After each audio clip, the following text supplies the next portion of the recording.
Pagi sa telepono, ang very workaholic ag energetic nga chief sang CDEO, my good friend, Police Captain Joben Mugato. Captain Mugato, sir, may hapon si Action Eric.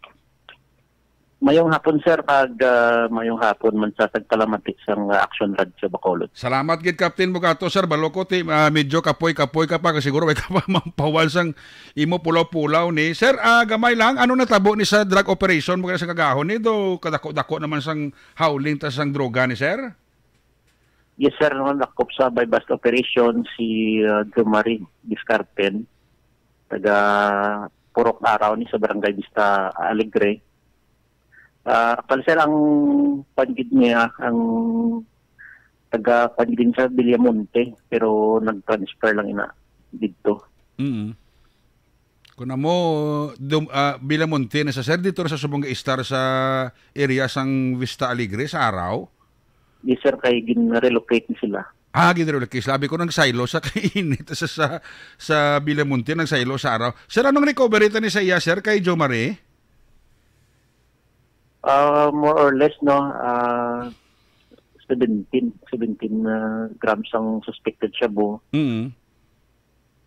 Ginagulo banta, 115,000 pesos. Okay, ang standard drug price, no?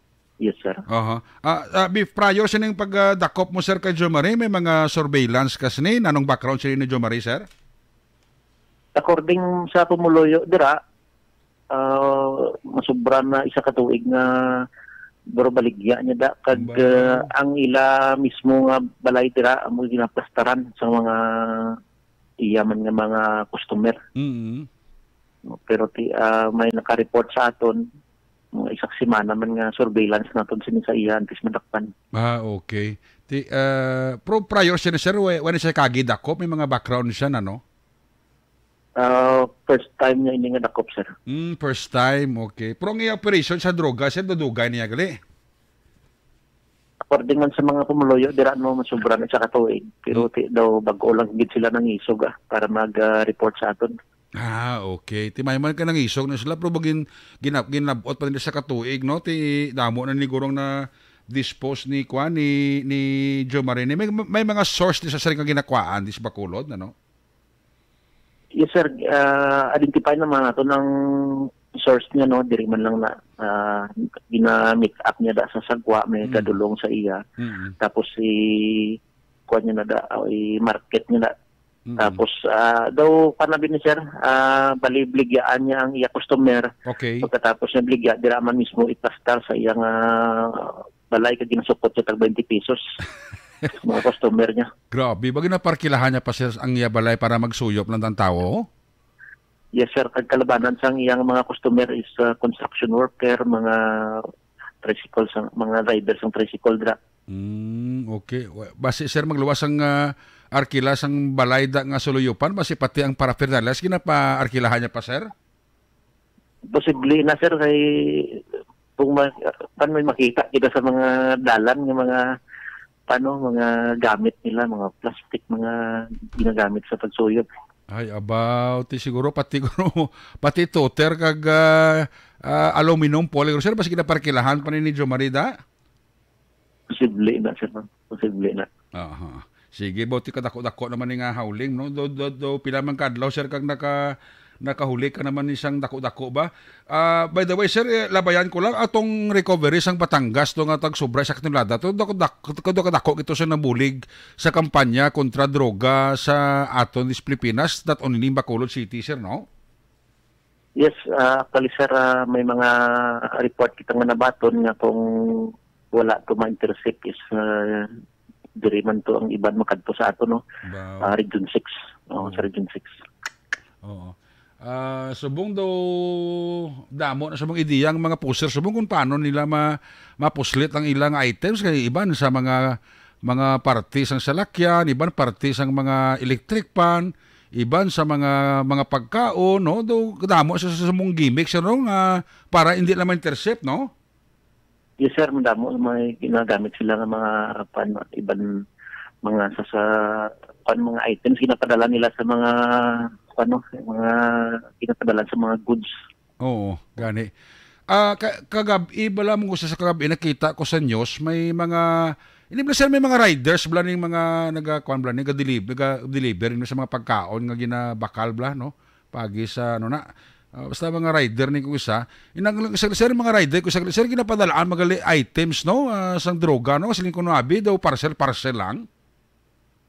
Yes sir, ginagamit nila actually previous pa may dakop na kita sina no. Ay tuod? Munang ginagamit to. Okay. Nakagay ka mo si dakop sini sir nga muni nga mudos? Yes sir, may ara kitang dakop sagto pa. Oo. Almost 1 year na siguro sir. Oo. Nga amon ang nga inapaligal nila no. Oo. Para iwas sa mga checkpoint. Daw front ang nila sir. Ang wa sir daw front ang nila pero although nga may riban sir nga rider nga way kabalo nga ginapadala nga parcel sa ila droga pero may ara gyud iba niya sir nga ginatransaksyon nga ariyo mo niyo i-deliver mo gud ni sa kay kuan mo niyo daw mo na sir. Yes sir, iban may mga contact dira may mga kakilala kay actually sir ang item nga ina hindi man nila napagpadala kung hindi nila masaligan ang mga riders no. Okay. Kalabanan ginakilala gid nila. Okay. Well, tuod no kay kanugon mo lang nga mapadala sila nga daw hindi man sigurado nga ma-deliver gito madulong ti kaperdihan niya isang nagabaligya droga sir kundi nila makilala kag I mean maistorya gyud lang ma-deliver sina sir. Yes sir. Ang kwan siguro may ang mga inosente siguro nga mga ginagamit natin makita natin dira ang mga kabataan no. Usually ginasugo nilang kabataan ti mga inosente na idulong sa mga kilala nila. Kung kaysa ila pa na bata ang ginagamit nila. Uy. Oo, sir mo na ang Dili sir sa Bacolod inilang nga bulan sang Mayo may mga na-monitor kamo nga may mga kabataan sa mga ginagamit agud lang magdulong sang items sa isa ka tawo nga gakinanglan sir ano man? Yes sir, may ang iban nga mga dakpan naton ng mga ginikanan no, ang kabataan nila ginagamit nila magpadulong. Okay, may ara gi maglina. Yes, yes sir. Pero ini lang nga bulan sir may na-monitor kamo nga sige gyapon na. Yes sir. Oo. Okay. Previous na termin dakop lang sini. Okay. Tapos ining mga gapadala sa mga parcel nila may gina-monitor mga mo diri sir. Yes sir. Oo, meron. Oo. Ibang ganun sa ginadala pa ginapadala ganing sa mga kuan no kabudlag na sir i-monitor no ipadala ni sa mga pulo parcel sir no mga kuan blang kasi nimo kuan lang gali uno gali droga sir no. Oo sir, kay may naka-istorya naman kita sa mga kanila dire, mga konsong parcel nga ina, no, nagdiya sa mga kanila ng kumpanya. Pero ang sabat nila sa ato na hindi na nila pwede i-inspeksyonan pa dire kay siyempre paghalin dito na inspeksyon na. So do ay na sila pandiri mag-abot ta. Daw wala na nag-double check no. Yes, sir. Oo. Tabi nga sila mismo nga kaulingon di sa Bacolod nga may mga branches sabi may mga equipment sila no like detector o kun ano da mas X-ray machine nga te pag-abot bla pag deliver di X-ray liwat ba sir para sigurado bla. Yes sir. Dako bitan ni mabulig sang muna nga mga kansato no. Mga gamit. Gani. So far sir ang monitoring ta is subong medyo ang supply medyo nagninit. Tapos ang bilis mo sa Cebu sir do nagbulo barato subong no? Oo sir, ang may na-monitor kita nga ang isa ka piso subong daw nagnubo sa 9,000. Ang isa ka bulto? Oo, equivalent na sa 5 grams. 9,000. Oo sir, amon ang kung ikaw yung mga kwan engage sa illegal. Okay, dali lang. Kaya nautod si Captain na Mugato, no? Chief Inisang City Drug Enforcement Unit ang ato yung interview. Kay subong daw nagbarato ang Cebu. Kay sako subong dakpanay, no? Balikan ta si Captain Mugato. Sir, you are saying kina nga medyo nagbarato ang Cebu, no? Yes, sir. kung ikaw ang kuan ga engage legal drugs nga medyo malapit kaya sa source, amo na ang medyo bulo barato ang kuan nila sang illegal drugs, no. Pero pag kuha naman na sang iban, may mga patong-patong no ina, amo na nagamahal na. Okay. Nga di nila kilala yung ginakwaan nila, no? Yes, sir. Amo na kasi nga ang iba niya gasaka ilan at pang iba niya ga-adjust giya sang bilis sang items to the extent nga siling mo amo na ngati ang isa ka bulto equivalent sang 5 grams sang una mabaka mo na 35 subong nagnubo naghimo 12 subong nag-9 na lang, sir. Yes, sir, may nabaton kitang information nga tag kuan na lang 9,000. Pero sa regular nga baklanay nila subong is 12,000 ang isa ka bulto. Amo na ang tripak man nila sa gagmay nga sa sir. Okay. Sir, ang marijuana sobrang do kaninit sa subong sang confiscation kag recovery, sir, sa marijuana. Ano natabo sa marijuana di sa aton probinsya kag Bacolod, especially Bacolod, sir? So, para sir daw, wala naman kami may monitor nga kuan nga marijuana kuan diri sa Bacolod. Pero siguro sir, hindi kita madula, no? Hindi madula na ang marijuana diri, no? Pero talagsa na lang kay kalabanan na nagkuan sila sa shabu, no? Yung ginagamit nila, shabu na. Dawari sila gana magamit, sir, kuan, marijuana? Oo, sir. Oo. Mga olo ecstasy ni sir, party drugs ni daw lakap ng isang ato recovery ni sir, no? Daw wala kami recovery sa aton nga time subong. Gani, oo. The last time may recovery ito nga pila hektarya ito nga marijuana ito nga nasulod to sa army kag pulis ito. So sa pagkalala dito, abra, binggito lamang, no?